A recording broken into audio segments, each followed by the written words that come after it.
passer en fait la parole, en attendant qu'il s'installe gentiment, passer la parole à Brigitte Besson, du Mont Citoyen, qui va nous parler dire deux mots sur la plantation qui aura lieu le 19 novembre à l'EMS. Donc je vous passe la parole. Bonsoir à toutes et tous. Je prends la parole quelques instants pour présenter le projet de plantation imaginé par les associations Mont Avenir et Jardimont en collaboration avec l'EMS La Paix du Soir. Le samedi 19 novembre, nous vous proposons de passer de la théorie à la pratique, de retrousser vos manches afin d'agir concrètement à nos côtés. Nous vous invitons à participer avec vos enfants et vos proches à la première action de plantation d'arbres à l'EMS La Paix du Soir. Vous avez pu découvrir sur vos chaises une liste d'essences indigènes qui seront plantées dans le but d'ombrager les bancs autour de l'EMS. Cette première action, elle s'inscrit dans une démarche participative et citoyenne. Cette démarche, elle évoluera sur le long terme au fil des années. Nous sommes très reconnaissants de l'accueil favorable que nous avons rencontré auprès du directeur, M. Roulet, ainsi que des responsables techniques de l'établissement. Effectivement, l'EMS a un grand potentiel en termes de surface. Ensemble, nous pourrons imaginer et réaliser des aménagements en faveur de la biodiversité. Je me tiens à votre disposition après la table ronde pour répondre à vos questions et je vous remercie pour votre écoute.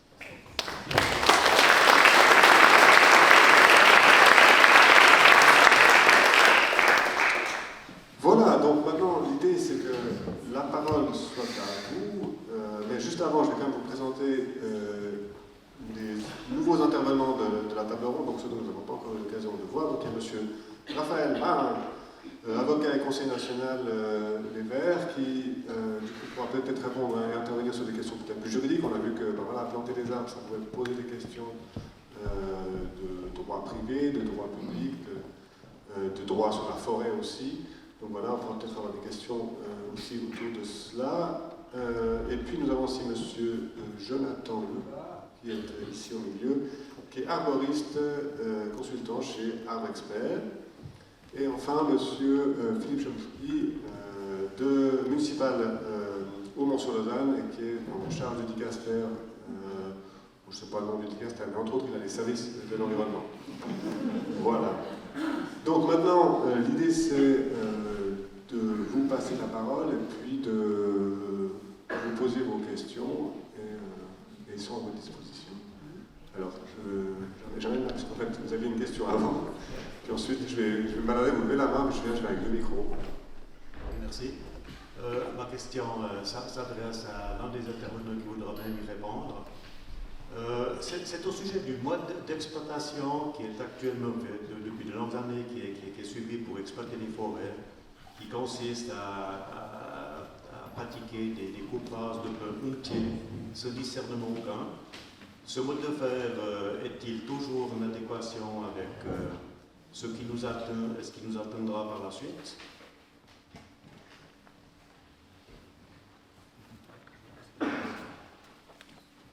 Monsieur Ruda, oui. Alors avec ma casquette de responsable des forêts de Lausanne, en tout cas sur la partie lausannoise, je peux vous dire que ce n'est pas la pratique qui est en cours. On fait de la sylviculture, donc on abat des arbres, on prélève des arbres, mais évidemment en maintenant un milieu, un sous-bois notamment, qui va ensuite avec la percée de lumière pouvoir se développer et se régénérer. Ce qui nous attend par contre, c'est, quand on a parlé du sort du hêtre, et comme on a des peuplements de hêtraies qui sont très homogènes, donc il n'y a que des hêtres sur une parcelle assez vaste, du moment qu'on a des hêtres qui commencent à prendre le chaud, prendre le sec et qui meurent, en fait ils font des trouées de lumière et donc de chaleur dans ces peuplements. Et c'est vrai qu'à court terme on pourrait avoir des zones qui sont déboisées rapidement ou qu'on doit sécuriser, parce qu'une fois qu'un hêtre est sec et sur pied, il peut rompre, il peut tomber. Et donc on aurait tendance on doit intervenir en fait pour d'autres raisons. Ce qui aboutit peut-être à des déforestations, un sentiment de déforestation. Mais en tout cas, pour l'exploitation, la production de bois, on ne fait plus, en tout cas sur le territoire lausannois, de coupe rase. On reçoit des fois des questions pour des endroits qui ont été impactés comme ça, notamment, je crois, sur Froideville récemment. Il y a eu une coupe rase, notamment pour faire la placette du VSL, ça fait en plus. Donc c'était pour un but louable, mais quand même l'intervention était choquante. Mais normalement, c'est une pratique en voie de disparition. vous avez une question. Bonsoir, merci pour les présentations, c'était super intéressant. J'avais deux questions pour la première présentation. On a vu un graphe qui montre que le tilleul, par exemple, dans l'avenir, c'est pas une bonne chose pour planter maintenant, quoi. Est-ce qu'on pourrait, en tant que particulier, avoir accès à ces informations pour savoir quoi planter dans nos jardins? Et puis ma deuxième question, c'est qu'on a vu qu'un arbre, ça peut coûter plusieurs milliers de francs à planter, par exemple en ville. On a aussi vu que ça rapporte des services. Est-ce qu'on arrive à estimer combien un arbre en argent va rapporter pour un peu nuancer le coût?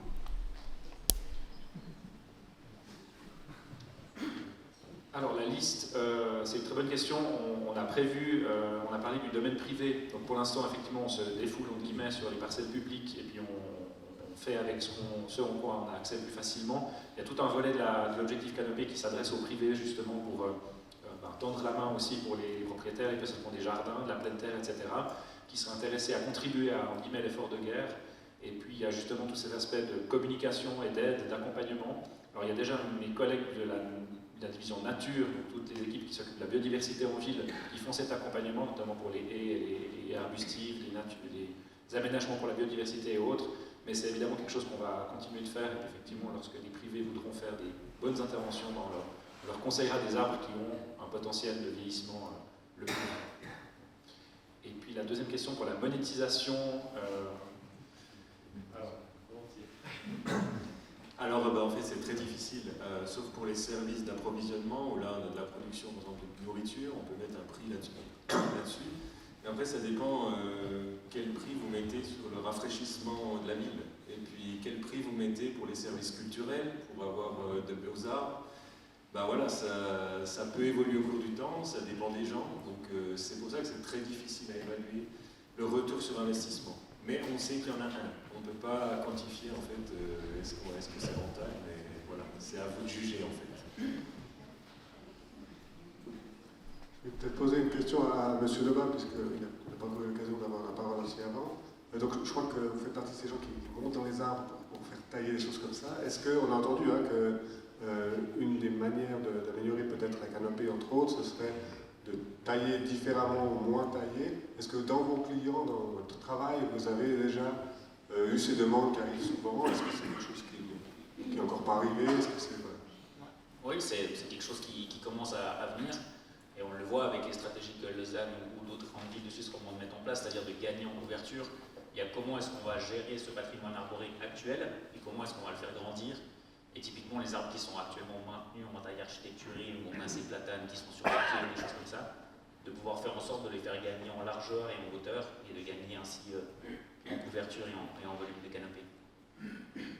Et alors peut-être juste dans cette partie technique, est-ce que c'est quelque chose qui fait que ça a vite un effet, donc ça a un effet rapide en fait, ou est-ce que c'est juste qu'il faut aussi être très patient comme souvent avec les arbres, ou est-ce que dans la taille on peut en fait assez vite avoir un effet important?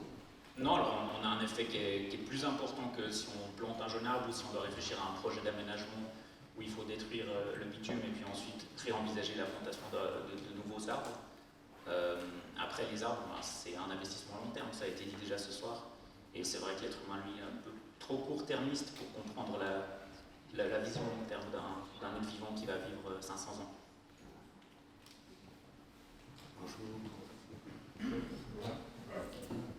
Excusez-moi. Le réchauffement climatique, il a lieu dans toute l'Europe, si ce n'est pas tout le monde, évidemment. Je suppose que tous les pays sont à la recherche d'arbres et de plantations qui s'adapteront plus facilement. Est-ce qu'au niveau des scientifiques, il y a un échange de connaissances, ou est-ce que chacun fait de la recherche dans son petit domaine, si j'ose dire petit, même s'il est très important et certainement grand pour les personnes qui sont impliquées?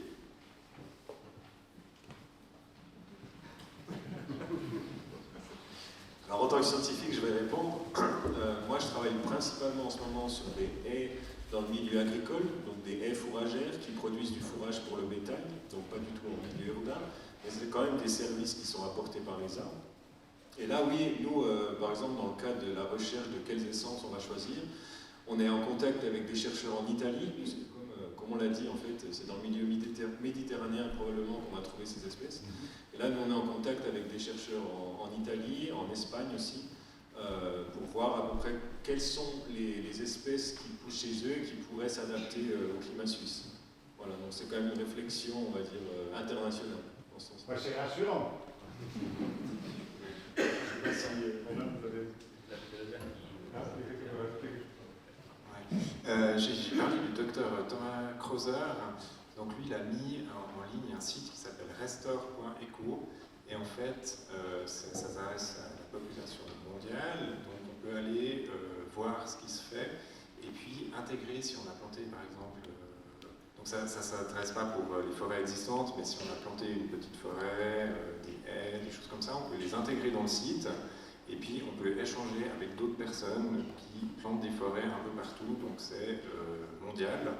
Et puis maintenant il y a des forêts qui sont plantées en Afrique, en Inde, etc., qui sont référencées dedans.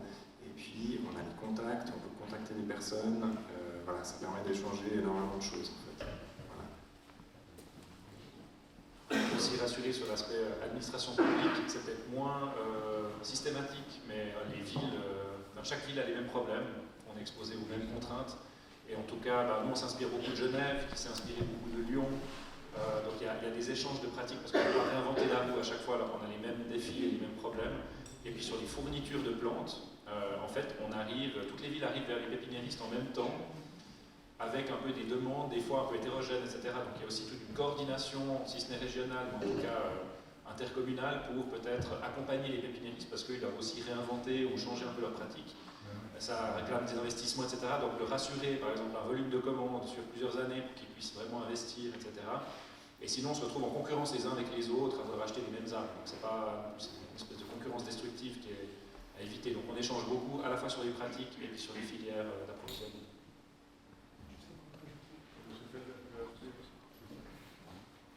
Voilà, au niveau plus fondamental, il y a un projet qui s'appelle Gloria, qui est international et qui touche les Alpes et la Scandinavie, où depuis plusieurs dizaines d'années, je pense 20 ou 30 ans, ils suivent des carrés permanents à haute altitude pour observer la modification de la flore, d'une part sans être modifiée, et d'autre part en l'entourant d'une petite enceinte de 20 ou 30 cm qui simule un réchauffement climatique, mais ça protège un peu du froid. Et c'est vraiment de nouveau un projet à très long terme qui est extrêmement précieux.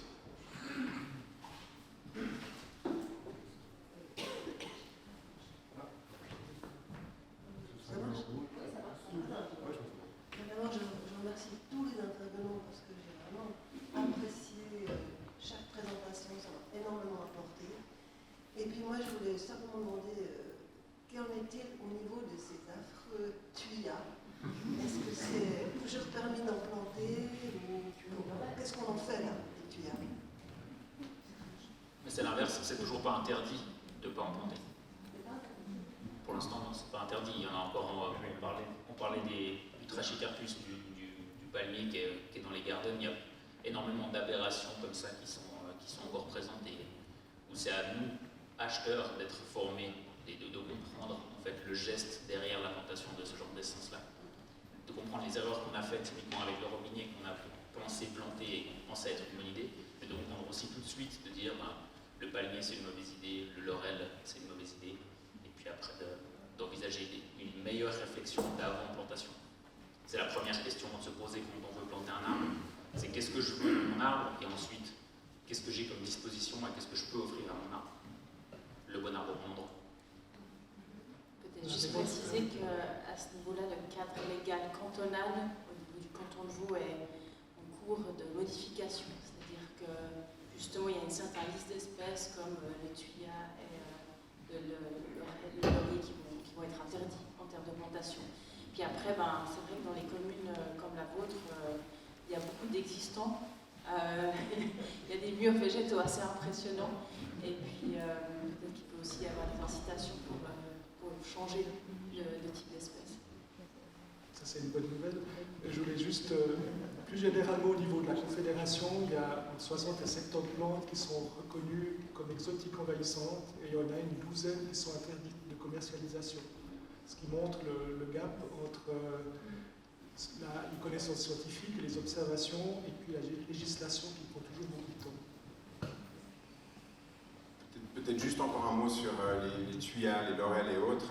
Donc il y a effectivement la question d'interdiction de la commercialisation au niveau suisse, on n'est pas encore là, mais maintenant, déjà, sans attendre le cadre cantonal qui est en cours de révision, mais disons on n'y est pas encore, dans un règlement communal, on pourrait interdire des tuyas ou des laurels.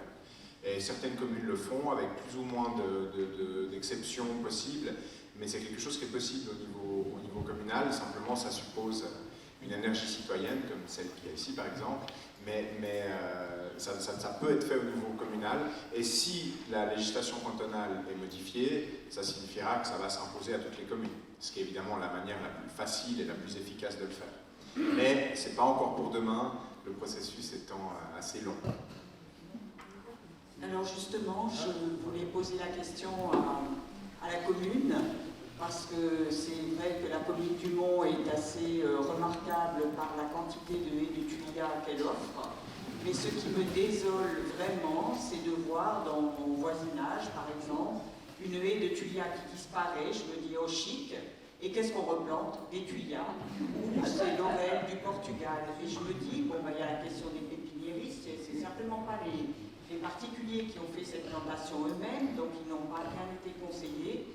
Et je crois qu'il y a un moment, parce que nous, ici, nous sommes à peu près tous convaincus et conscients et éveillés, je ne dis pas qu'on ne fasse jamais d'erreur, mais il y a un moment, il me semble, que la commune devrait être plus active et davantage informée, davantage incitée, pour qu'on ne voit plus ce genre d'aberration. En fait, c'est de l'argent fichu en l'air, alors qu'on aurait pu enlever cette haie de tuya et la remplacer par une haie vive.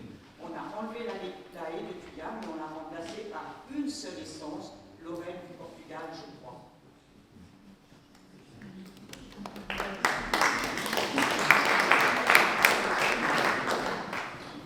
Oui, je suis d'accord avec vous. On va dire qu'on est comme le canton, on est en voie de révision de nos règlements.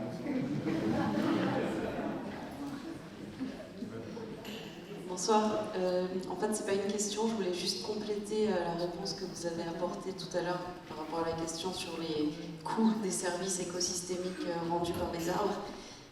Comme vous l'avez dit, c'est vrai que c'est très très difficile à estimer, mais en fait, il existe quand même des logiciels qui permettent d'approximer ces coûts, notamment au Canada.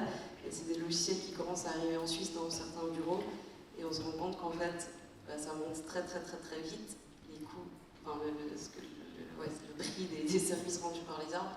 Et je pense que c'est quand même des bons outils pour les communes pour estimer les services écosystémiques rendus par les arbres. Voilà, ça prend en compte leur couronne, les diamètres des troncs, etc. Mais comme vous l'avez dit, c'est très très difficile, c'est juste une base de travail et c'est pas inintéressant, je pense, pour les communes.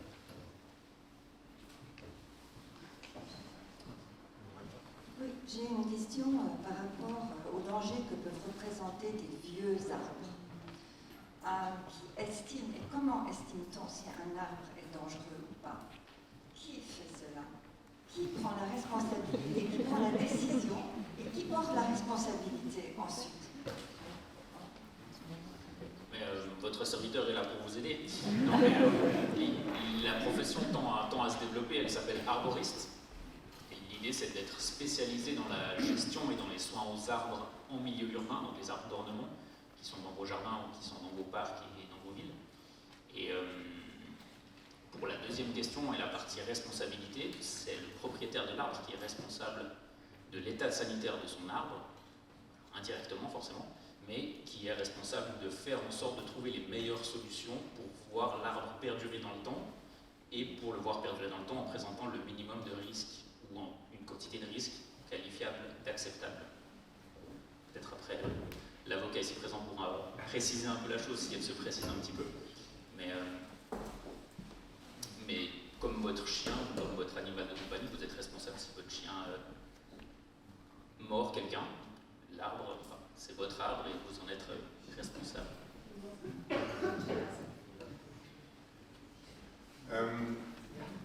Bon, c'est une question qui est plus difficile que ce qui pourrait paraître au premier abord, hein. Mais le principe, c'est qu'effectivement, des interventions de type sécuritaire peuvent se justifier pour des arbres vieux, c'est ce que vous disiez. Simplement, évidemment, ça n'a échappé à personne, c'est souvent ce qui est utilisé comme prétexte pour justifier après coup la coupe d'un arbre qu'on n'aimait plus ou qui nous embêtait pour la réalisation, par exemple, d'un projet immobilier. Je dis ça à toi, ça m'amène, je me permets juste parce que c'était la petite touche juridique que je voulais amener ce soir, de vous dire deux mots d'une histoire assez marrante que les juristes qui font du droit de l'environnement aiment bien raconter. C'est l'histoire de Christopher Stone, je ne sais pas si vous connaissez ce nom.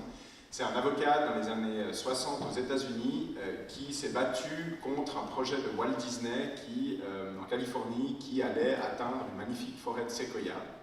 Et puis, ils sont allés jusqu'à la Cour suprême et ce Christopher Stone a écrit un article qui a fait date, un article qui s'intitule « Est-ce que les arbres doivent pouvoir plaider en justice ?» Si personne ne les défend, il faut bien que quelqu'un puisse parler pour leur protection et donc les arbres devraient-ils pouvoir plaider. Puis évidemment, on s'est beaucoup moqué de lui, mais il se trouve que l'histoire est en train de revenir sur ces notions maintenant parce qu'on réalise que quand personne ne prend la défense de sujets naturels, de notre patrimoine naturel, et bien souvent ça passe entre les gouttes de la justice. Personne ne peut rendre une décision qui vient condamner la destruction d'un arbre, mais disons les pollutions dans des rivières, sur des glaciers ou autres. Et puis c'est un sujet qui est en train de revenir en force avec des États en Amérique du Sud, notamment en Océanie, en Asie aussi, qui commencent à donner des droits à la nature, et notamment aux arbres. Alors, évidemment, ça ne veut pas dire que l'arbre va venir avec ses petites pattes au tribunal, on se comprend. Mais ce que ça veut dire, c'est que l'arbre devient un sujet de droit et qu'on confère à une entité, souvent une organisation ou une association à but idéal, on confère à cette association le pouvoir de prendre la défense des arbres en justice. Et ça peut faire de grandes différences dans des situations comme celle que vous semblez décrire, d'arbres qui passent à la trappe parce que personne n'est là pour les défendre. Fin de la parenthèse, pour répondre à votre question, oui, le motif sécuritaire peut justifier un abattage, mais attention, parce que si après coup, dans une procédure judiciaire, on réalise que l'abattage n'était pas justifié pour des raisons sécuritaires, ça peut donner lieu à une indemnisation du propriétaire qui a été touché par des abattages indus. Alors ça pose toute une série de questions, de preuves, c'est pas évident de documenter l'état d'un arbre qui n'existe plus, forcément, mais on a des procédures assez spectaculaires où les indemnisations ont été reconnues pour des propriétaires qui se sont vus privés de leurs arbres, au final sans raison. Question difficile, mais en d'autres termes, on peut ne pas baisser les armes tout de suite et tenter de faire dire après coup à un tribunal ou à une autorité que la question sécuritaire n'était pas suffisante.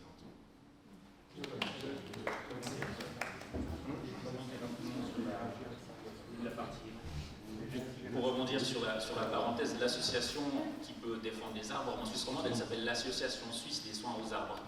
Elle s'appelle ASSA.ch. Et là, vous trouverez un regroupement d'entreprises qui ont signé une charte de qualité, qui sont à même de prodiguer des soins aux arbres pour voir l'arbre perdurer dans le temps, et prodiguer des diagnostics pour connaître l'état sanitaire de l'arbre avant de l'abattre. Si j'ose, non, je suis navré, je ne veux pas poursuivre le débat, mais c'est un travail formidable qui est fait. Simplement, dans la situation actuelle en droit suisse, si par exemple un projet prévoit l'abattage de dizaines d'arbres, l'association ne pourrait pas intervenir en justice. C'est-à-dire qu'elle ne peut pas, c'était ça mon propos, c'est simplement pour dire que dans ces situations où on a affaire à des abattages qu'on considère comme superflus, inutiles ou néfastes pour différentes raisons, on n'a pas d'outils encore, mais il faut y réfléchir, on n'a pas d'outils pour intervenir. C'est juste mon propos, mais ce n'est pas pour disqualifier le travail des associations qui est fait évidemment et qui est très important. Merci, messieurs. Je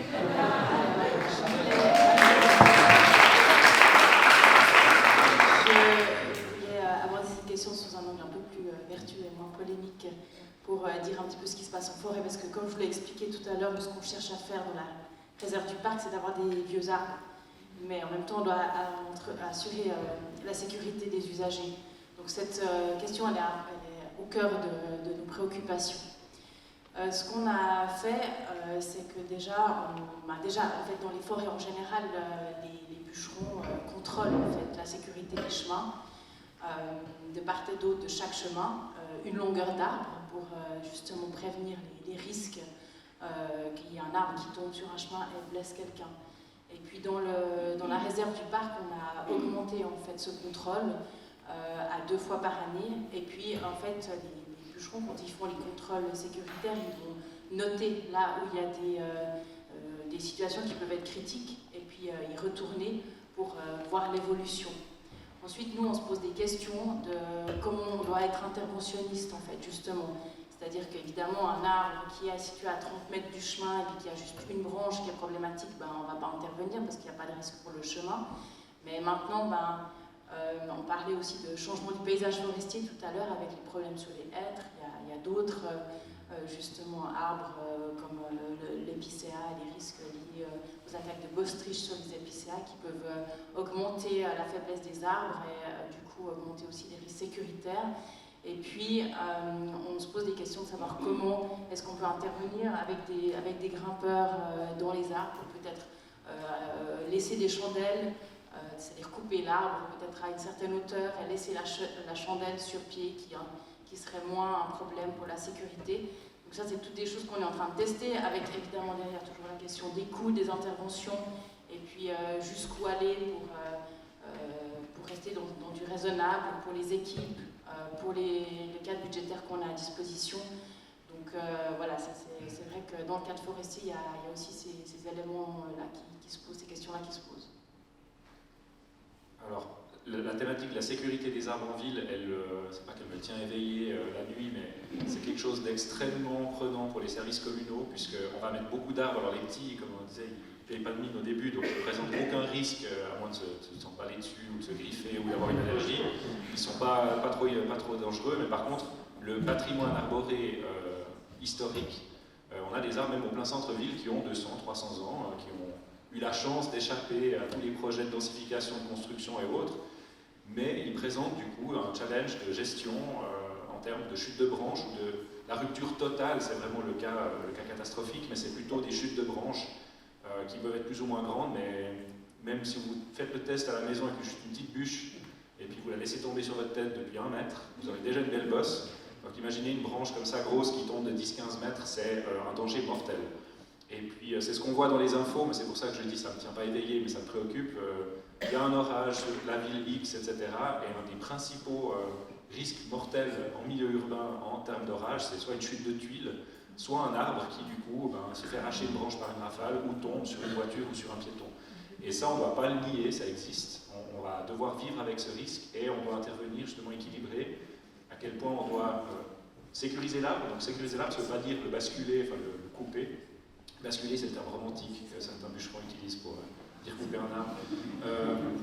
Donc surtout l'entretenir, donc enlever les branches sèches. Le haut-banner, on peut haut-banner un arbre, donc il y a des faiblesses, donc on le renforce à l'intérieur avec des mesures artificielles. Ça a un coût, mais du coup ça se justifie parce qu'on veut le conserver. Et je vous invite à lever le nez quand si vous passez à la place centrale à Lausanne. Il y a un très grand cèdre, sauf erreur, qui est devant la bibliothèque Payot. Et si vous levez le nez, vous verrez qu'il a une structure assez élaborée avec même un pilier en métal qui est au milieu de l'arbre et qui haut-banne toutes les branches. Et cet arbre potentiellement été mis à l'abattage. Et c'est avec ces réflexes de peut-être pas forcément systématiquement abattre qu'on arrive à ces solutions. Là aussi, il faut des sous, il faut des gens qui soient formés pour monter dans l'arbre, équiper ces choses-là. Mais il y a des alternatives à l'abattage et il faut au moins les avoir à l'esprit au moment où on gère ce genre de cas.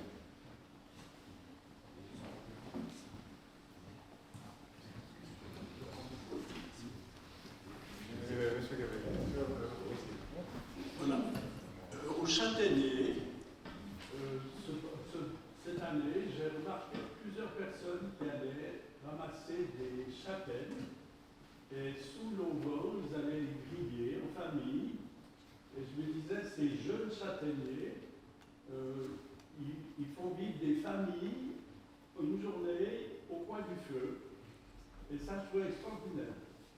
Et dimanche, alors, en passant toujours au Châtaignier, parce que c'est un coin où nous les vieux, on a tendance à faire nos petites marches, en regardant courir les footballeurs, et les jeunes aussi, il y a des haies plantées.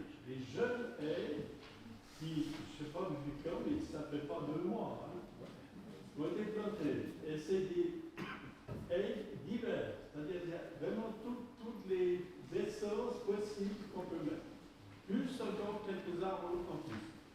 Et je me disais, ben voilà, quand on ira visiter ou faire du volleyball ou n'importe quoi là-haut, dans quelques années, moi je serai peut-être plus là, mais il y aura en tout cas une chose, c'est que quand il y a la bise, le ballon ne partira pas sur le banc. Enfin voilà, je trouve, alors là je félicite un petit peu allez vous promener au Chapelier, c'est tout récent, mais je trouve génial le développement qu'il y a là. Je peux y aller? Bon, vous pouvez y aller, oui. J'aurais une question pour Madame Chanel, mais juste avant, j'aimerais rebondir au dire de M. Marin. À Corzé-sur-le-Lay, on vient de créer le groupe Avocalisant. Oui, Madame Chanel, vous avez parlé de bois mort sur pied qui manquait, bois mort qui manquait. Il y a deux types de bois mort. Il y a le bois mort couché, milieu humide, et le bois mort sur pied, milieu sec. Est-ce que les deux catégories manquent? Les bois morts sur pied, c'est clair que ça manque. Est-ce que l'autre manque également?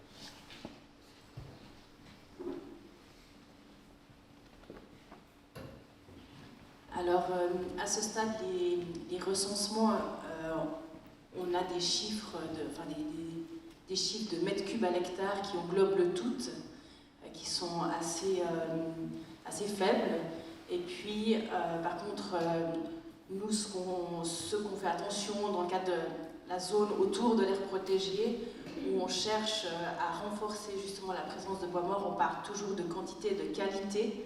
C'est-à-dire que la qualité, comme vous venez de l'évoquer, c'est justement le bois mort sur pied, le bois mort au sol, puis après en termes de bois mort au sol, c'est pas avoir que de la petite branche, mais aussi justement des plus gros diamètres.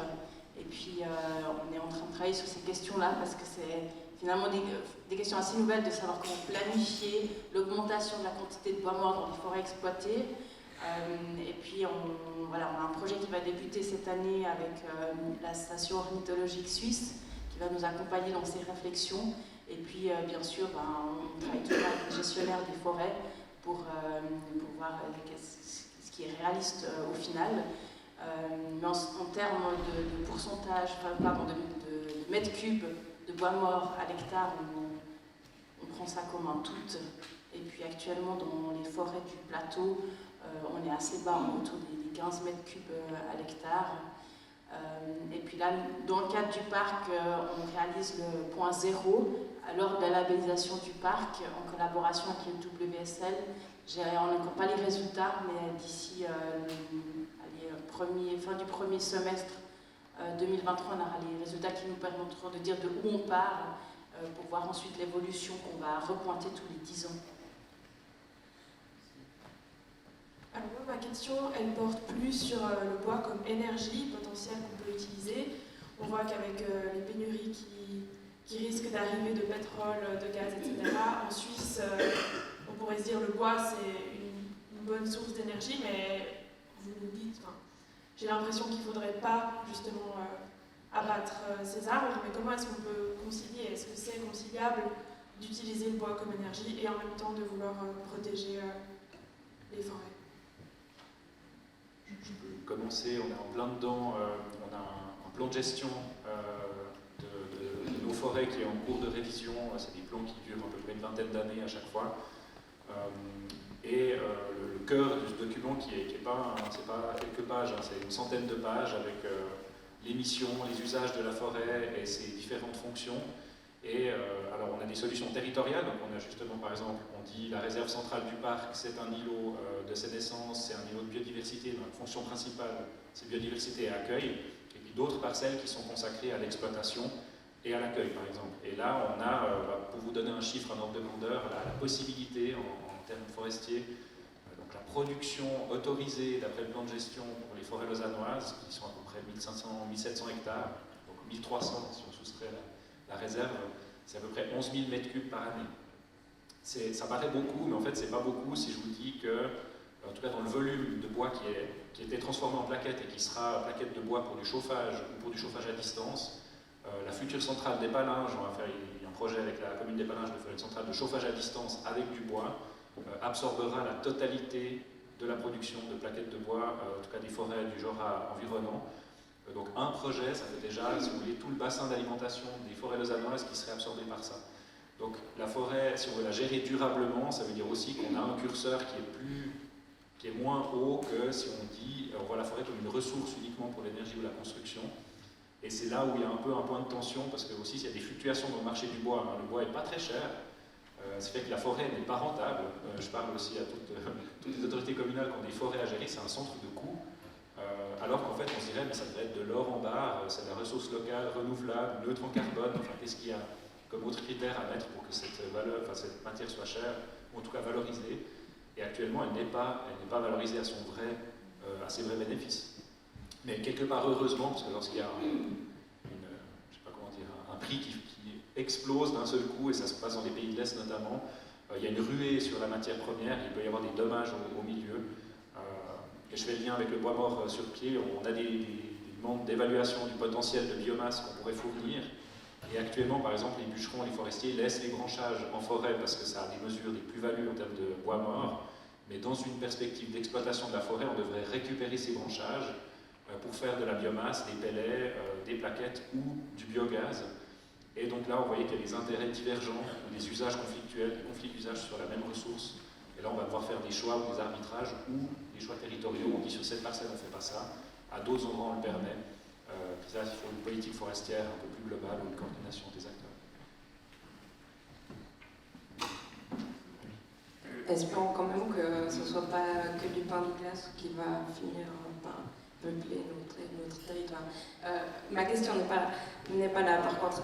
Est-ce que dans la gestion des arbres en milieu urbain, vous réfléchissez à la débétonification des parcelles où il y a des arbres? Parce qu'on a parlé des arbres qui tombaient malades ou qui n'avaient pas assez d'eau, mais la plupart du temps on voit des arbres qui sont quasiment bétonnés jusqu'au bord du tronc. À Lausanne, un peu moins, il y a un petit carré, je dirais, de 1 mètre sur 1 mètre autour de l'arbre, où il y a un petit peu d'herbe ou quelques plantes qui ont été semées, mais ça reste extrêmement faible. Et quand on voit, par exemple, à la gare ou devant le nouveau musée de l'art des arbres, là où on a essayé de faire une grande place, on a 3 arbres qui se courent après et pas du tout de terre autour, je trouve que c'est peut-être un peu dommage, sachant que ce sont des projets qui sont assez récents. La place de la gare, on n'en parle même pas sur les plans. J'ai fait une crise cardiaque quand j'ai vu qu'il n'y avait aucun arbre prévu. Ensuite de ça, la forêt du Flon, on a dû se battre pour arriver à la sauver, qui est une des dernières forêts primaires, comme on en parlait tout à l'heure, du coin. Un certain nombre de choses comme l'utilisation de souffleurs de feuilles qui détruisent les habitats naturels et qui sont en même temps une perte d'énergie énorme à l'heure actuelle où on devrait faire des économies d'énergie.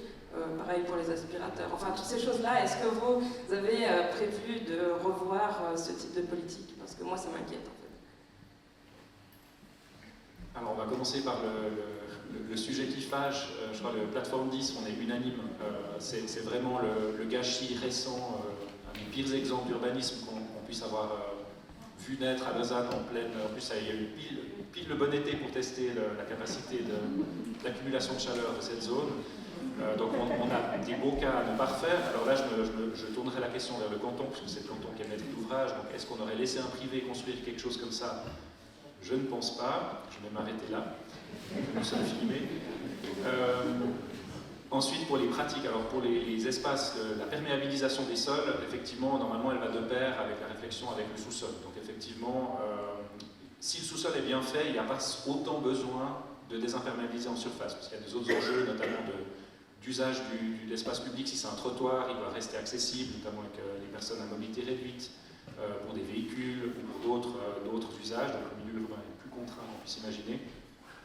Et puis, à chaque fois qu'on en a l'occasion, et c'est là où vient la contrainte budgétaire, les contraintes de mise à l'enquête, les contraintes aussi de ne pas intervenir tout le temps, il y a le syndrome de faire des trous pour faire des trous, de la perception des citoyens et citoyennes quand on intervient sur l'espace public. Donc à chaque fois qu'on en a l'occasion, oui, on améliore les conditions autour de l'arbre et pour aussi garantir sa survie. La place de la gare, si jamais il y a des arbres qui sont prévus, même des assez grands arbres, malgré le fait que c'est sur dalle, puisque tout ce sol sera refait. Et puis l'exemplarité, alors je travaille au quotidien avec des jardiniers paysagistes du service qui ont effectivement des méthodes de travail où je pense que les exigences de la population vont plus vite que l'évolution des pratiques.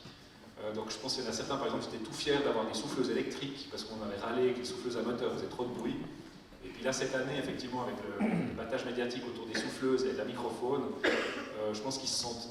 Voilà, ils sont bousculés, après on les accompagne là-dedans, il y a des enjeux de sécurité de l'espace public, je pense aux vélos, les feuilles mortes sur la route, des choses comme ça, il y a des choses sur lesquelles on ne pourra pas transiger, mais il y a plein d'autres endroits où on se prend plutôt des mails pour dire le parc il est sale, il est mal nettoyé, c'est quoi ce schnick, ces feuilles mortes, donc il y a les deux réactions de la population qui peuvent coexister. Puis nous on fait l'équilibre entre deux.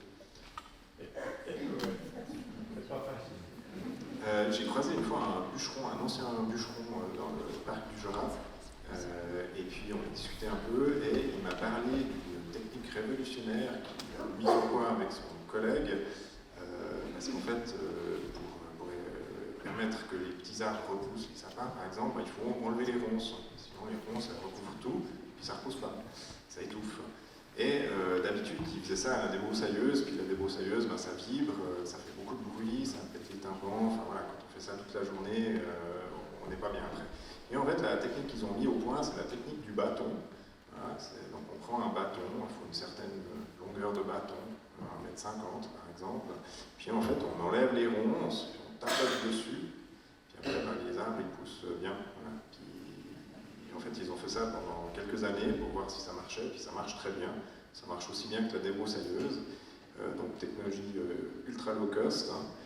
Alors là il est à la retraite, donc je ne sais pas si ça s'est développé cette technologie, la technologie du bâton, mais c'est une possibilité, voilà, en tout cas pour les ronces. Juste avant de poser ma question, je vais rebondir sur ce que vous dites, monsieur. Une fois nous marchions en Bretagne et de loin nous voyons un groupe de personnes qui maniaient des bâtons, on se demandait si c'était une représentation, je ne sais pas, de quelque art martial. Et puis quand nous nous sommes approchés, on nous a expliqué que non, c'était une méthode pour combattre l'envahissement par les fougères. Donc c'était aussi la méthode du bâton. Alors j'avais deux questions. J'en avais une de nouveau pour la commune concernant l'imperméabilisation des sols, parce qu'on voit souvent autour de maisons des sols qui sont garnis de papier jointif, et je trouve que c'est vraiment dommage pour permettre aux eaux de s'écouler autrement que dans les canalisations d'eau claire. L'eau ne pénètre plus dans le sol, ça c'est une question. La deuxième, elle s'adresse à la ville de Lausanne, elle est très très concrète. J'ai observé que vous mettiez au pied des jeunes arbres, relativement jeunes, des sacs d'irrigation. Et puisque vous êtes en pleine période d'expérimentation, et étant donné que j'habite dans un endroit où l'été a causé la mort de plusieurs jeunes arbres, je voulais savoir si ces sacs d'irrigation étaient efficaces. Alors pour votre première question, dans le cadre de la police des constructions, la commune du Mont, elle impose déjà, par exemple pour la création de places de parc, des pavés engazonnés, donc il y a une politique pour les nouvelles constructions de ce côté-là qui sert la désimperméabilisation des sols ou le maintien d'une certaine perméabilité.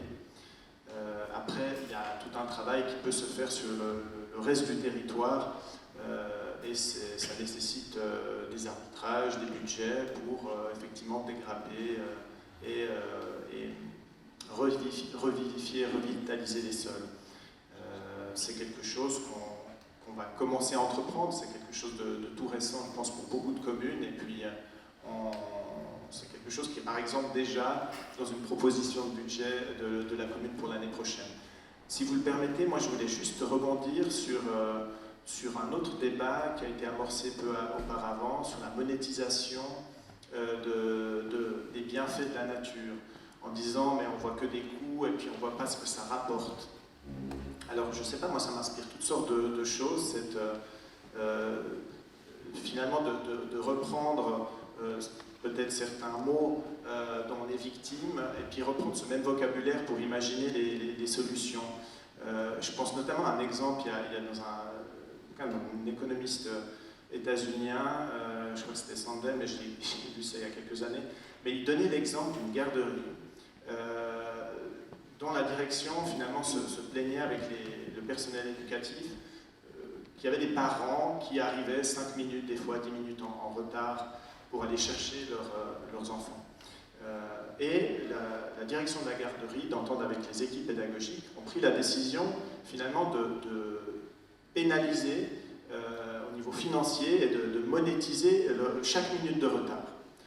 Elle pensait résoudre en fait son problème de gestion pour que les équipes puissent partir à l'heure du travail, rentrer dans leur famille. Il s'avère qu'en fait, il y a une explosion des retards suite à la mise en place de cette mesure et la monétisation de ces dérives a fait finalement fleurir le nombre de retards et exploser même les retards. Donc ils ont dû revenir en arrière sur cette mesure. Je me permets cet exemple pour dire que monétiser tout, c'est pas forcément la solution. Alors, ici à ma droite, il y a quelqu'un qui avait proposé une fois, je crois, quand il était député au Grand Conseil, d'introduire le bonheur national brut. Et c'est pas si drôle qu'il n'y paraît, parce que dans les indicateurs aujourd'hui, on a une pensée un peu comptable qui nous fait passer peut-être à côté d'un certain nombre de choses. Si on pense croissance du PIB, eh bien, des pollutions de rivières, ça fait croître le PIB, ça fait intervenir toutes sortes d'entreprises de dépollution, ça crée des maladies, ça fait fonctionner toutes sortes de médecins et produire toutes sortes de consultations. Donc, voilà, monétiser tout ça, on voit on fonctionne qu'en termes monétaires, et puis on a des indicateurs de richesse donc produite dans ces termes-là, et puis on voit que finalement la destruction des surfaces naturelles, elles sont assez rentables. Je ne sais pas si c'est une solution, cette monétisation.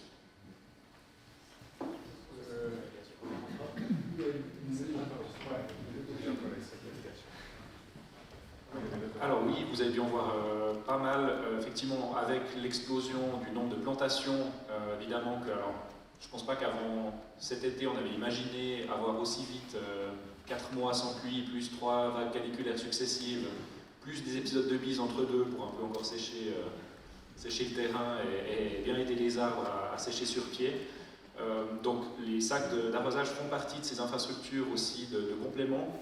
On a des jardiniers qui travaillent, font des tournées, qui n'ont pas chômé cet été pour arroser tous ces arbres. On a des petits véhicules avec des réservoirs, on a des endroits où il y a de l'arrosage intégré, comme on dit, donc il y a des tuyaux qui sont à l'année dans le sol pour arroser certaines parcelles lorsque c'est possible. Et puis ces sacs qui sont vraiment utiles pour les premières années de plantation de l'arbre, puisque dans ces premières années, il aura justement son réseau racinaire qui sera vraiment assez proche du tronc. À moyen terme, c'est pas idéal, puisque justement l'arbre, on aimerait qu'il aille après chercher des nutriments et de l'eau un peu plus loin, donc en fait on sait plus l'arbre vieillit, plus on arrose, on devrait arroser loin de l'arbre. Et c'est ça aussi, c'est une notion qu'on n'a pas forcément, on n'a pas une vision rayon X comme Superman, on ne peut pas voir le sous-sol, mais on est souvent étonné de la distance d'atteinte d'un arbre pour aller chercher, surtout de manière asymétrique, pas du tout en cercle autour de son tronc, d'aller chercher ses nutriments et son eau en fonction de son sol et de son environnement direct. Et on peut avoir des racines qui sont à plusieurs mètres du tronc, même si l'arbre n'est pas très vieux. Et c'est là qu'on doit l'arroser. Donc après, la pluie naturelle est censée remplacer. Et puis il y a d'autres méthodes d'arrosage qui sont utiles. Mais ils sont disponibles dans le commerce aussi, si vous avez des jeunes plantations. Combien d'années, c'est quoi 2, 3, 4 ans? Je dirais oui, 2, 3, 4 ans. Ouais. Après, on enlève aussi les tuteurs, on enlève les autres systèmes de soutien aux plantations lorsqu'on en a. Mais c'est vraiment une mesure de départ aussi, pour une mesure d'efficacité aussi des équipes pour permettre de faire plus avec moins autant de bras. Donc, comme vous l'avez vu, j'ai mis de la paille. Il y avait une grosse couche de paille, 20 cm à peu près. Ça marche super bien. C'était de la paille d'orge, c'est pas de la paille de blé. Donc elle était, comment dire, assez cotonneuse, je sais pas comment dire en fait. Pas paille de blé qui se casse, mais enfin qui se casse aussi. Enfin bref, elle est plus, elle se tasse un petit peu plus. Et puis en pleine canicule, donc j'allais creuser chaque fois que j'allais chez mon père pour les réunions de famille. J'allais faire un petit trou, puis je regardais, puis effectivement c'était après 10-15 cm, c'était encore humide. Voilà. Donc ça tient super bien l'humidité. Et puis d'ailleurs, si vous faites un peu de permaculture de jardin, c'est super de mettre de la paille. La contrepartie, qui peut parfois être gênante, c'est que les limaces, elles aiment bien ça. Parce qu'elles sont à l'humidité. Donc, permaculture, il faut planter beaucoup pour faire du cadeau à ces petites copines. Voilà. Oui, alors pardonnez-moi une petite question personnelle.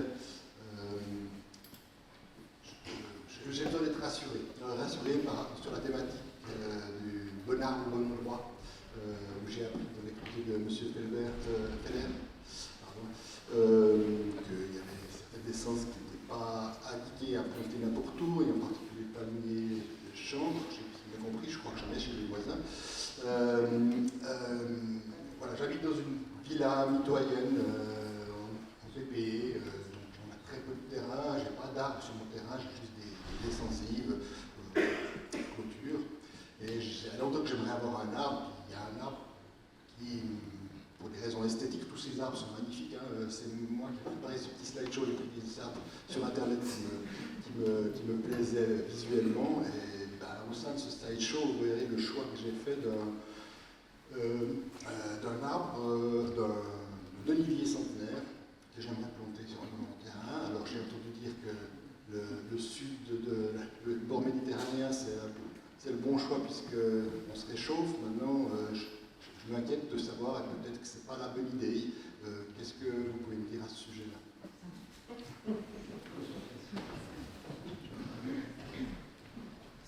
Nous sommes lourde responsabilité. Je ne suis certainement pas la personne la plus à même, mais de répondre à ça, je vous passerai la parole après. Je pense que quand on plante un arbre adulte, il y a moins de chances, ou moins de risques qu'il soit atteint par le changement climatique. Et là, en l'occurrence, ce serait plutôt le contraire. Il serait un petit peu en avance sur son temps qu'un jeune arbre. Donc, quand on parle de ces évolutions de la forêt, on parle des plantes sur pied, mais aussi la possibilité de se régénérer. Moi, j'imagine que l'olivier, il ne supporte pas forcément les grands gels. Et puis, alors, je vais faire aussi une confession, ces arbres. Alors, je ne vais pas le dire. Mais j'allais dire que les arbres mutilés, j'ai beaucoup de peine. Et puis, ces oliviers centenaires, ils ont été souvent coupés très bas. Et ça me fait honnêtement toujours mal au cœur. Mais je passe la parole à mon voisin. C'est vrai qu'on n'a pas encore découvert le système nerveux des arbres, mais le jour où on le fera, on se rendra sûrement compte que ça leur fait du mal. Pour répondre à votre question plus pragmatiquement parlant, c'est vrai que l'olivier est capable de supporter, en général, on dit en moins 5, moins 10 degrés Celsius. Ce qui supporte très mal, par contre, c'est les gelées tardives. Puis quand on a à la mi-mai une gelée où il refait moins 10 alors qu'il a commencé à sortir des rameaux, il va être peut-être capable de le supporter une fois, peut-être 2 fois, et puis il va s'essouffler. C'est un vieil arbre qui aura déjà vécu différents traumatismes. Et puis vous avez un fort risque pour qu'il finisse par abdiquer, ou du moins, au mieux, qu'il végète, et puis qu'il ait un look qui soit très différent de l'image que vous en faites de vos vacances dans le sud. Mais un jour, vous pourrez le planter.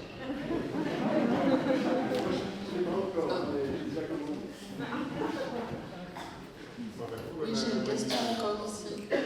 Bon, je rajoute juste encore une chose pour les oliviers. Il y a un article qui est paru sur le site de la RTS la semaine passée ou cette semaine.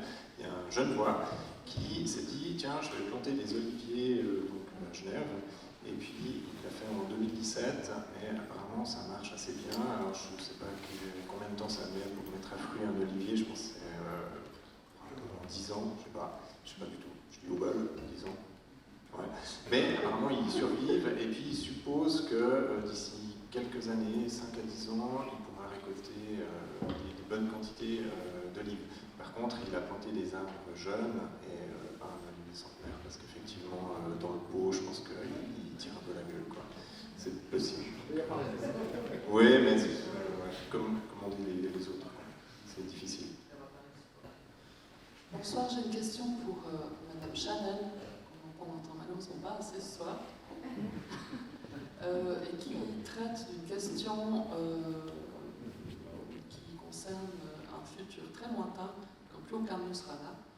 plus aucun d'entre nous seront encore là, c'est que vous nous avez parlé du 10% du parc naturel qui est en libre évolution. Il existe un projet en France, je ne sais plus exactement où, avec l'ONF et des scientifiques, qui laisse une énorme parcelle de forêt, plus qu'en libre évolution, mais ils veulent recréer une forêt primaire. Et je crois qu'ils se sont dotés d'instruments légaux pour qu'on n'y touche pas pendant des siècles. Je ne sais pas si vous avez entendu parler de ça. Et j'aimerais savoir un petit peu plus sur cette grande parcelle pour la Suisse en libre évolution. Est-ce que les scientifiques qui vous le demandent ont envie d'agir pour voir comment ça peut évoluer si on ne la touche pas du tout? Parce que là, j'ai pu comprendre qu'il y avait quand même des sentiers. Est-ce que vous pouvez nous en dire un petit peu plus? Alors, l'aire protégée fait 4,4 km², ce qui représente 10% du massif forestier. Le parc ne couvre pas l'entier du massif forestier. On reste à l'échelle suisse, avec un territoire qui est mis sous pression pour de nombreuses activités. Et puis on reste dans un contexte périurbain où, comme je l'ai évoqué, il y a une forte fréquentation. On n'a pas créé un parc dans une forêt vierge où il suffisait juste de dire ça, on ne va pas toucher. Enfin, il y a quand même un contexte local qu'on est obligé de prendre en considération. Et puis ensuite, on a en fait un engagement de la ville de Lausanne, donc le propriétaire, pour 50 ans de mise en réserve forestière de ces 4,4 km². Et puis c'est en fait ce qui se passe déjà pour la réserve du Bois de Chêne du côté de Genolier, où là les collectivités se sont engagées pour une nouvelle phase de 50 ans, donc c'est à chaque fois prolongeable. Et puis effectivement, on va faire confiance à nos successeurs pour qu'ils continuent le travail qu'on a engagé. Mais à mon avis, moi je suis très confiante dans le sens où voilà, ce serait à mon avis... voilà, je suis confiante sur le fait que ces parcelles de forêt vont rester en réserve sur le long terme. Après, en termes de forêt primaire, je pense qu'on en est loin, ça a été évoqué tout à l'heure. La forêt du Jura, vous l'imaginez, résineuse, mais à la base c'est une hêtraie. Donc les sols ont été drainés pour la plantation d'épicéas, la production d'épicéas. Donc voilà, les belles forêts, malheureusement, je ne sais pas ce qu'il en reste, les forêts primaires d'Europe, elles étaient en Ukraine. Je suis inquiète sur leur état actuellement. Mais c'était des forêts qui avaient 700 ans, plus que ça.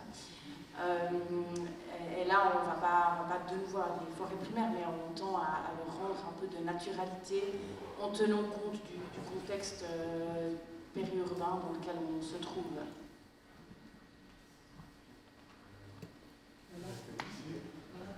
J'ai une question plus d'ordre légal, politique. Aujourd'hui, il y a une personne, une habitante de Saint-Sulpice, qui me racontait qu'il y a un tilleul plus que centenaire sur une place dans un parc qui appartient à la commune, qui a perdu une branche. Du coup, la commune a fait faire tout un tas d'examens et l'arbre est en excellente santé. Mais la commune a quand même décidé de l'abattre pour construire une place de jeu. Du coup, je ne sais pas trop pourquoi une place de jeu est antinomique avec un tilleul plus que centenaire. Peut-être, vous l'avez dit, c'est des histoires de haut âge, mais là apparemment c'est vraiment pas le cas, l'arbre est en excellente santé. Du coup, ma question c'est, quand les communes ne se rendent pas compte de la chance qu'elles ont d'avoir des arbres centenaires sur leur propre territoire, que peuvent faire les habitants et habitantes, quels sont les leviers et les possibilités pour essayer de sauver ce patrimoine?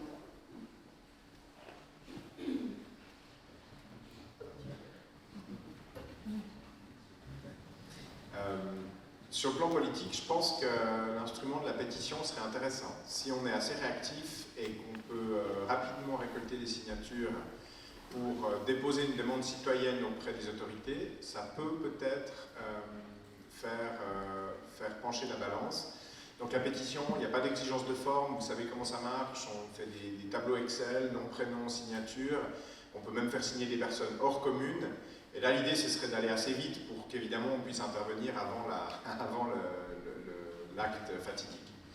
Et puis ensuite, alors ça c'est le politique qui parle, c'est ce qu'on peut imaginer à l'échelon communal. Et puis alors l'avocat qui parle vous dira qu'on peut essayer de se créer une voie de recours et puis de bloquer l'abattage en saisissant l'autorité supérieure, mais évidemment ça implique quand même des frais, l'autorité de recours va vous demander une avance de frais, mais c'est quand même des choses qu'on peut faire, et puis parfois le temps joue pour nous, c'est-à-dire que si vous gagnez du temps, vous obtenez l'effet suspensif, comme on dit, ensuite finalement la commune a d'autres priorités, il y a des élections qui arrivent, et puis ce genre de choses, donc ça peut valoir la peine de mettre juste le pied dans la porte, et puis de bloquer le processus.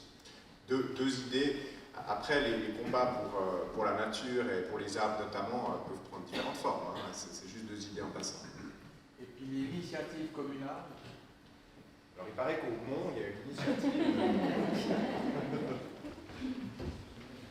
Sauf erreur, les abattages aussi sont mis au pilier public, donc ils sont soumis à enquête publique, donc il y a la possibilité de faire opposition pour n'importe quel citoyen, citoyenne qui habite dans la commune, de faire opposition, pour ensuite c'est traité comme une opposition.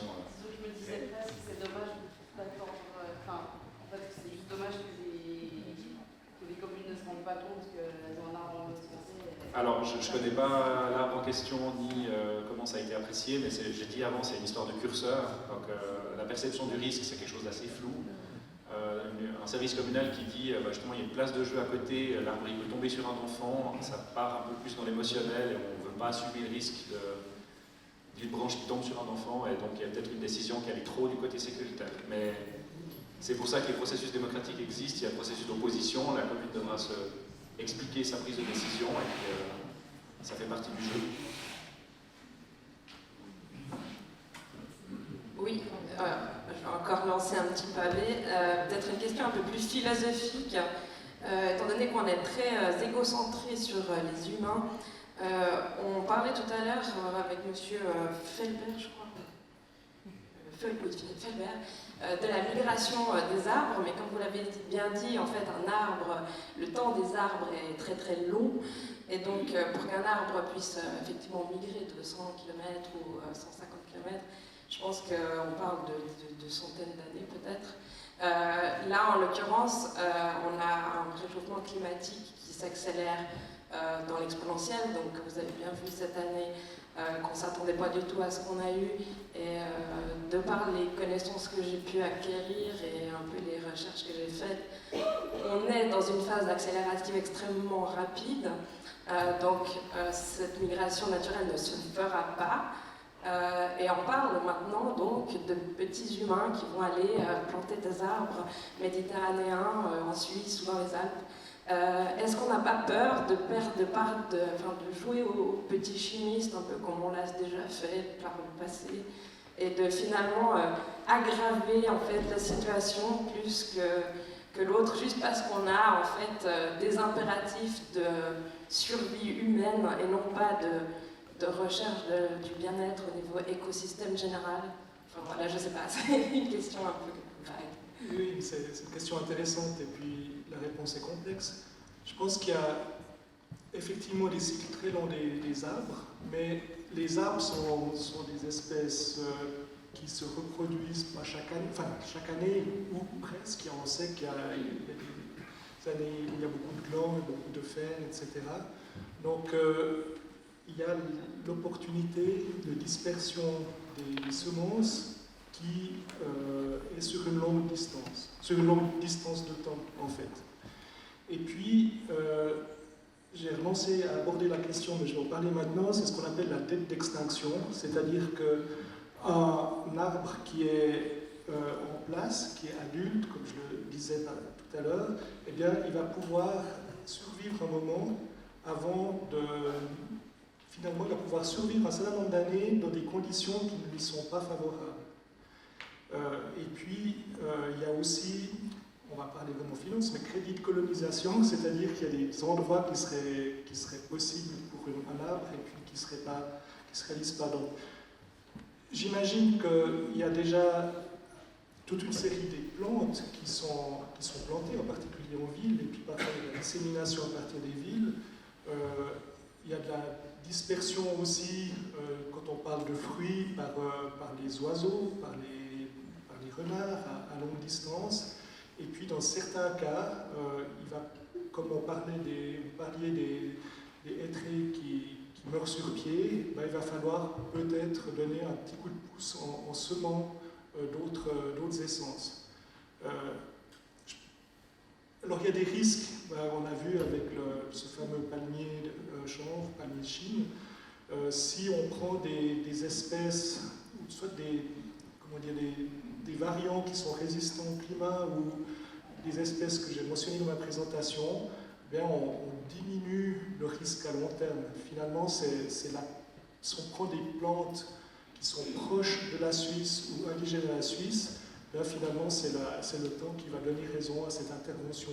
Donc je serais peut-être moins pessimiste que je pourrais l'être, donc plutôt un petit vague d'optimisme.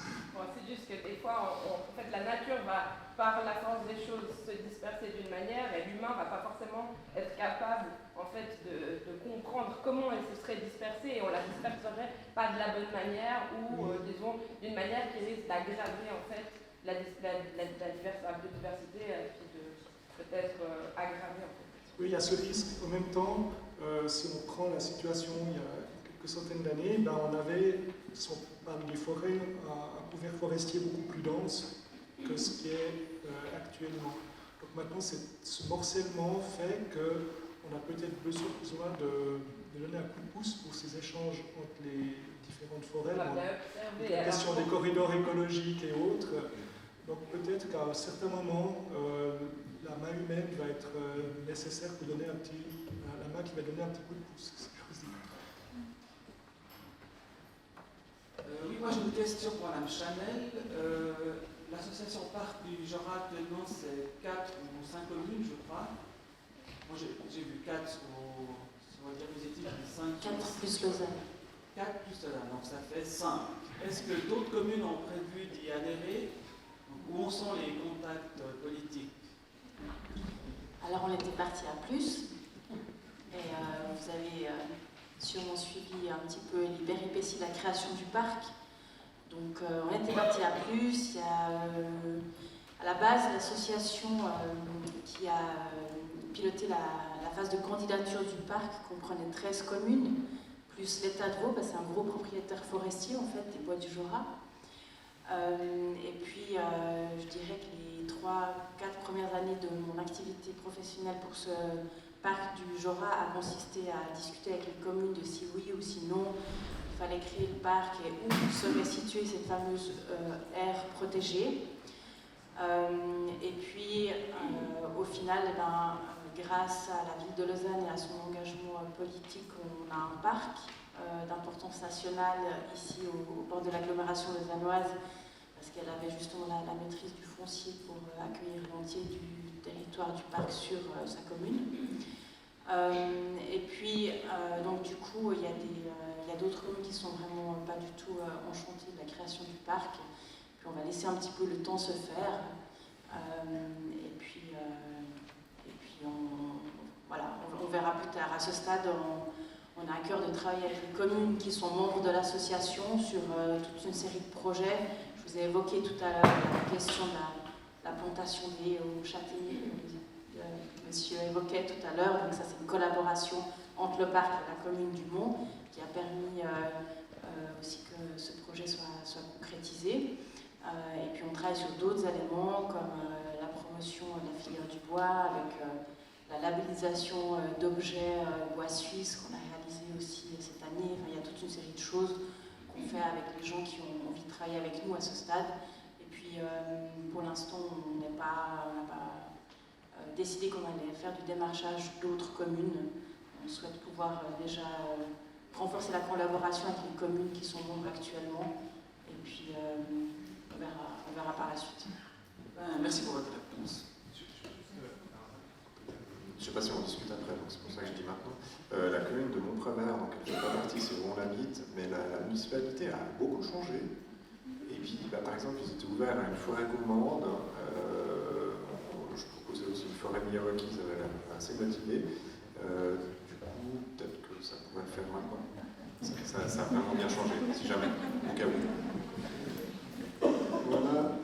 Bon, j'ai présidé des séances jusqu'à minuit moins 2 ici, dans cette salle. On peut continuer, mais j'ai encore une question. J'ai vu la dernière, peut-être qu'on va arriver effectivement à la dernière.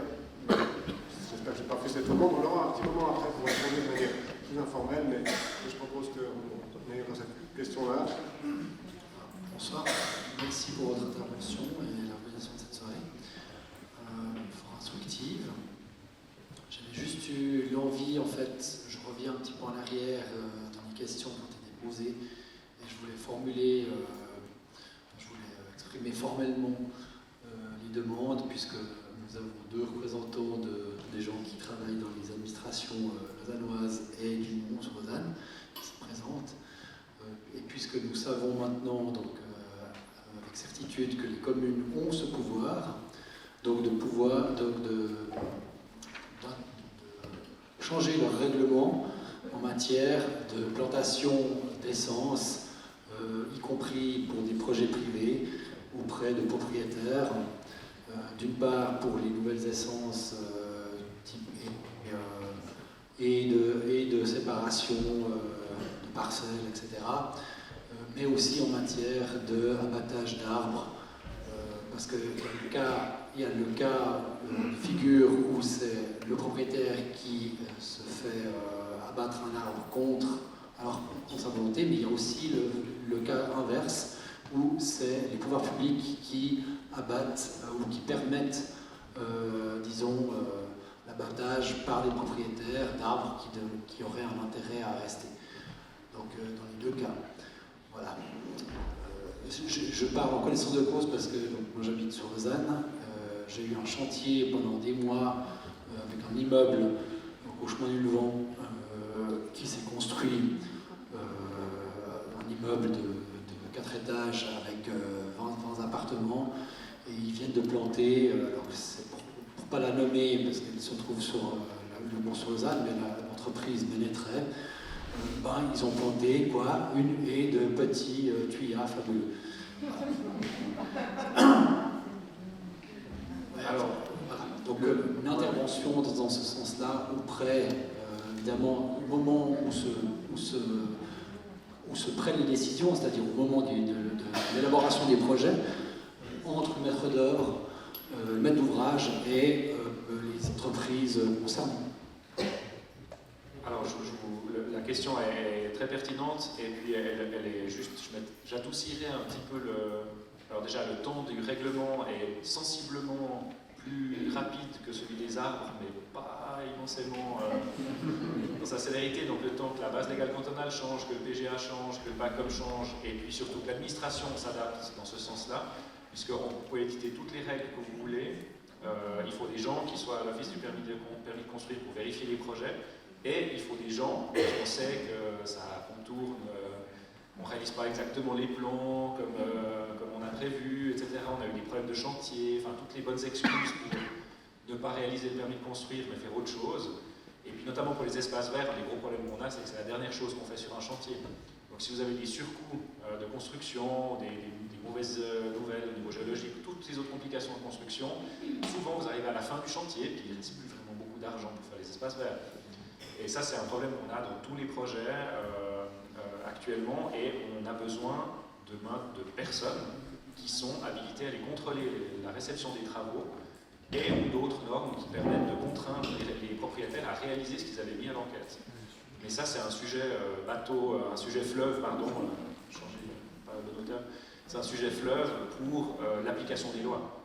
C'est-à-dire que vous pouvez décréter que la vitesse limite sur une route c'est 50 km/h, s'il n'y a jamais personne qui contrôle ni qui fait la régulation, ça ne va pas se faire du jour au lendemain. Donc la plupart des acteurs, ils obéissent, en Suisse, ils obéissent très bien, c'est bien en règle, etc. Il y a toujours des mauvais joueurs dans ces cas-là, et il faut pouvoir les identifier et éventuellement les pénaliser avec une base légale qui serait adaptée pour ça.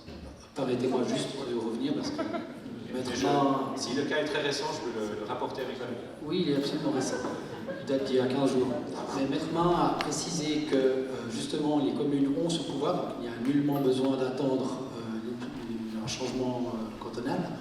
Donc on a bien, on a bien affaire à une volonté communale. À un moment donné, le boulot, il faut engager les procédures. Alors c'est ça.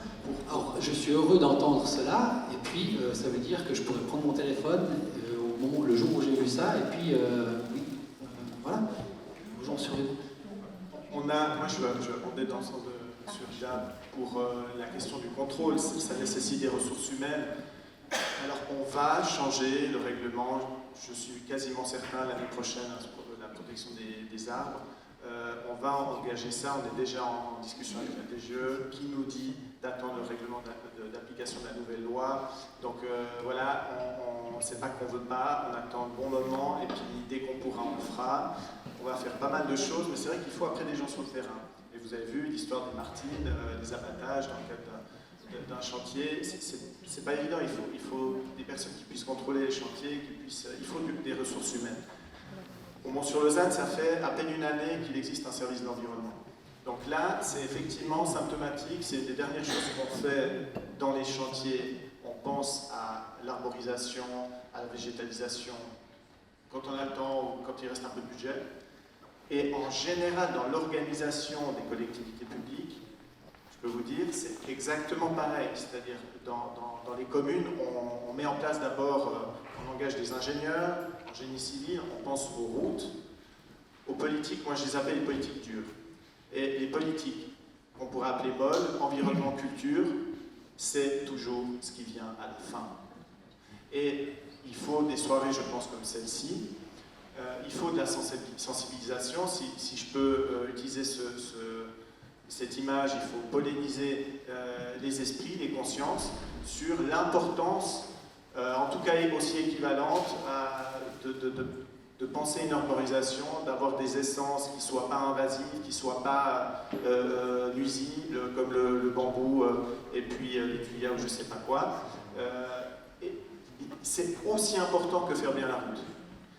Mais ça, c'est un boulot en fait gigantesque que les organisateurs sont en train de faire, donc moi je les remercie. Et puis, avec la casquette politique, je vous dirais que c'est des questions politiques. Et moi j'entends souvent une pusillanimité, notamment chez Nouveau Doigt.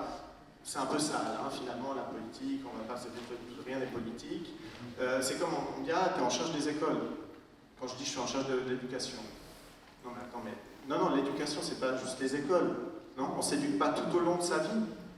Là, nous, on a un groupe d'aînés hyper actifs, qui réfléchissent sur plein de trucs, qui organisent plein de choses. Non, c'est pas juste quand on est à l'école obligatoire qu'on s'éduque, c'est tout au long de sa vie. Donc la politique, c'est également pas seulement au conseil communal ou à la municipalité, c'est partout. C'est quand vous allez à la COPER, quand vous parlez avec la caissière, c'est conditions de travail. C'est quand vous avez conscience des conditions de travail des maçons.